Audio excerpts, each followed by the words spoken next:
vais essayer aussi, alors c'est très délicat de le faire au sud de la France, parce que je vais essayer de prendre pour certaines personnes les accents. Et je sais qu'il y a des spécialistes ici, les accents des personnages. Et j'ai eu la chance de vivre en sud et je connais. Je vais essayer même de faire des dégradés, selon les générations, ou selon la classe sociale. Voilà, je vous en dis pas trop plus que ça. Mais ce sont des accents légèrement différents les uns des autres. Voilà.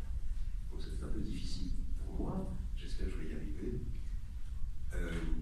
J'espère que je vais y arriver, surtout que j'ai improvisé, plus ou moins improvisé, des coupures, parce que la pièce n'a fait que d'une pièce de théâtre, elle est trop lourde pour notre exercice d'aujourd'hui. Et j'espère que je vais m'y retrouver.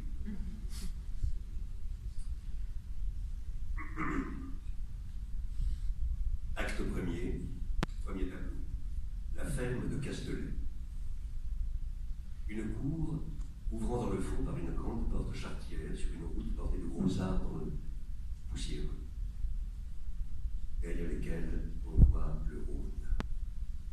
À gauche, la ferme, très ancienne, d'aspect seigneurial, desservie extérieurement par un escalier de pierre, de vieux fer forgé.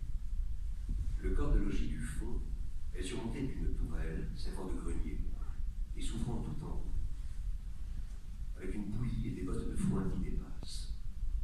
À droite de la cour, les communs, hangars, remises, un peu avant, le puits. Un puits à margelle basse, surmonté d'une maçonnerie blanche, enguirlandée de vignes sauvages. Ça et là dans la cour, une hesse, un socle de charrue, une grande roue de charrette. Scène première. Balthazar, le vieux Balthazar, est assis, un brûle-gueule aux dents, sur le bord du puits. L'innocent, par terre, la tête appuyée sur les genoux du vieux berger. Français mamaille, devant eux, un trousseau de clés dans une main. Français mamaille. Eh bien, mon vieux Balthazar, qu'est-ce que tu en dis? En voilà du nouveau à Castelet. Balthazar. Mais ta vie... Français mamaille. Ma foi, écoute, Rose ne voulait pas que je t'en parle avant que tout fût terminé, mais tant pis. Entre nous deux, il ne peut pas y avoir de mystère. L'innocent. Dis, berger, qu'est-ce qui lui a fait, le loup, à la chèvre de Monsieur Seguin? Français mamaille. Et laisse, mon innocent, laisse. Balthazar va te finir ton histoire tout à l'heure. Tiens, joue avec les clés. Positivement, vieux, qu'est-ce que tu en penses de ce mariage? Balthazar.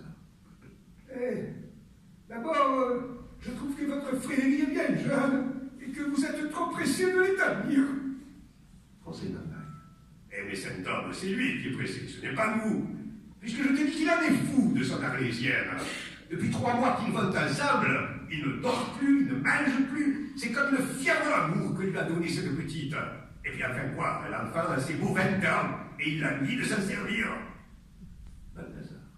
Alors, tant qu'à le marier, vous auriez dû lui trouver par là, aux environs, une brave ménagère, bien fournie de fil et d'aiguille, quelque chose de fin et de capable.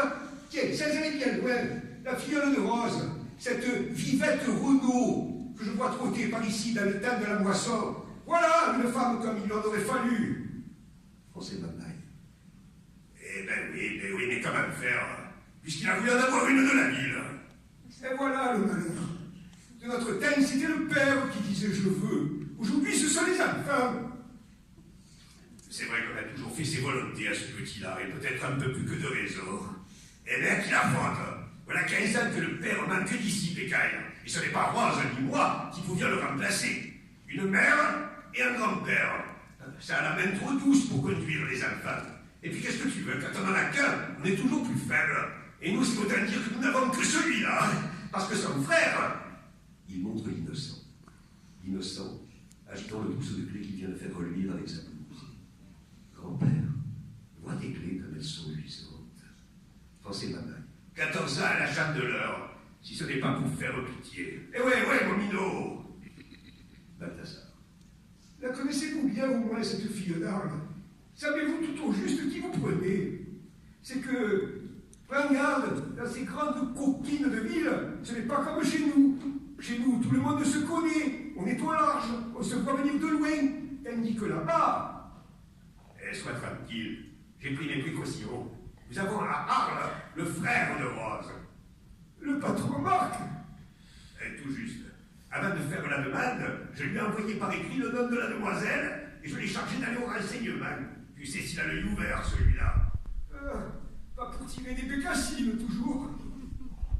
Et voilà 30 ans qu'il est dans la marine d'Arles. Il connaît tout le monde de la ville. Et selon ce qu'il va me dire...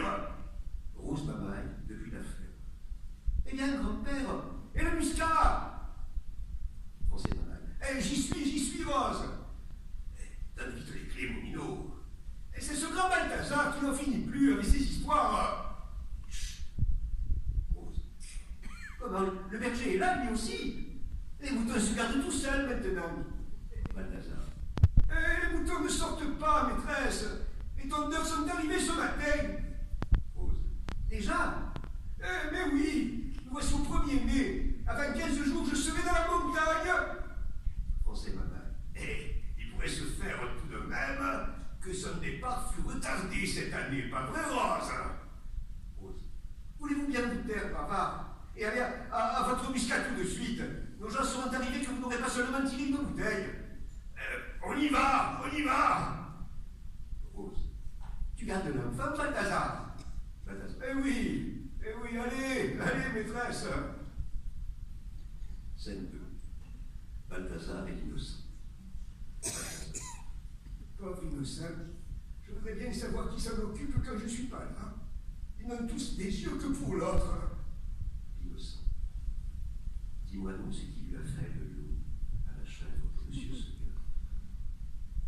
C'est vrai, nous n'avons pas fini notre histoire. Voyons, où en étions-nous? Nous en étions à et alors. Diable, c'est qu'il y en a beaucoup des et alors dans notre histoire. Voyons un peu. Et alors... Et alors, la petite chèvre entendit un bruit de feuilles derrière elle, et dans le noir, en se retournant, elle vit 2 oreilles toutes droites, avec 2 yeux qui reluisaient. C'était le loup.